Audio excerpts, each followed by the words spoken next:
आम्ही तर कधीच नव्हतो. समजा उदाहरणार्थ जातीवरच बोलायचं ठरलं, धनगर विरोधी आम्ही कधीच नव्हतो. आजही असण्याचं काहीच कारण नाही. तुमचं आरक्षण आम्ही मागतच नाही तरी तुम्ही आम्हाला विरोध करताय. तुम्ही एसटी मध्ये तरी आम्हाला विरोध करताय. आणि जो माणूस म्हणजे ते छगन भुजबळ तुमच्या आरक्षणाविषयी बोलत नाही, तुम्ही त्याच्या मागे पळताय. म्हणजे धनगर आरक्षणाविषयी तो बोलतच नाही एक शब्द सुद्धा, त्याच्या मागे तुम्ही पळताय. आम्ही रात्रंदिवस सांगतो की गोरगरीब धनगरांचं कल्याण झालं पाहिजे. तुम्ही आमच्या विरोधात, आमचं तुमचं काही शत्रुत्व आहे का? नाही. आता याच्या पलीकडे बघा, हे ज्या मागांच्या मागे पळतात त्याची नियत बघा.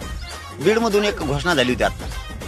मला जरी बीडमध्ये राहायची उभा आली तरी एक नेत्या म्हणत होते की मला बीडमधून उभा राहायची मला सांगितलं, इच्छा नसूनही मी राहिले. पण माझ्या बहिणीवर जो अन्याय झालाय तो मी होऊ देणार नाही. मी तिला नाशिक मधून उभा कर. काय हरकत आहे बरं? तर तिकडून काय सांगतो, आमच्या इकडे येऊ नका नाशिक मध्ये, तुमचं तिकडे बिडातच बघा. आणि वंजारी बांधव त्याच्या मागे पळतो. जेव्हा आपली बीडची लेक समजा तुमची तिथं उभा राहणारे, दिवंगत मुंडे साहेबांची मुलगी तिथून उभा राहणारे, तिचं सासर आहे, त्याला अधिकार तिथं उभा राहणे. तो माणूस तिकडून सांगतो उभा राहू नको, इकडं लय उताडा आलाय, नाव वाचून दाखल लगे इतके यादी तिने.